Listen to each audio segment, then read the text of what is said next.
আরে এমন নয়, সব ঠিক হয়ে যাবে। ও তাহলে বুঝেছি। কি বুঝেছিস? তোর এই মনের অসুখের কথা। মনের মন্দিরে এখন প্রিয়ার ছবি কল্পনার তুলিতে আঁকতে আরম্ভ করেছিস। তারপরে ভেবেছিস আমি কিচ্ছু জানি না? আমি সব জানি বন্ধু। আর তার সঙ্গে এটাও জানি যে প্রাণ না থাকলে দেহের কোনো মূল্য নেই, তেমন শিখা না থাকলে প্রদীপের কোনো মূল্য নেই। ওসব বাজে কথা বলছা। বেশ, তবে কাজের কথায় আর শোন, কাল সকালে পুজোর বাজার করতে যাবো, আর স্যারের বাড়িতে চাঁদাও আনতে যাবো। যাই হোক, তবু তোর উৎসাহে এই গ্রামের লোকের মুখে চারদিন হাসি ফুটে থাকবে।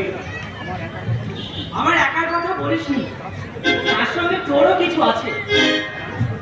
জানিস প্রদীপ, এই পরাশপুর গ্রামের মানুষের হাসি আমি চিরদিন দেখে যেতে চাই। স্বয়নে, স্বপনে, নিদ্রায়, জাগরণে, এই আমার স্বপ্ন রে। জানি না আমার এই স্বপ্ন কোনোদিন বাস্তবে পরিণত হবে কিনা। নিশ্চয়ই হবে, নিশ্চয়ই হবে।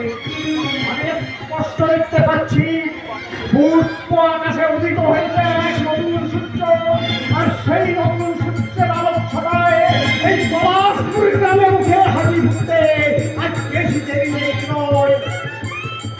ওরে, সেই মহৎ দিনে আমি পলাশপুর গ্রামে সকলের হাত ধরে তারস্বরে চিৎকার করে বলবো, সবার উপরে মানুষ সত্য, তাহার উপরে নাই। মানুষে মানুষে হিংসা বিদ্বেষ থাকবে না, থাকবে না কোনো উচ্চ নিচ ভেদাভেদ, থাকবে শুধু প্রেম প্রীতি আর বুক ভরা ভালোবাসা, আর বুক ভরা ভালোবাসা, আর বুক ভরা ভালোবাসা।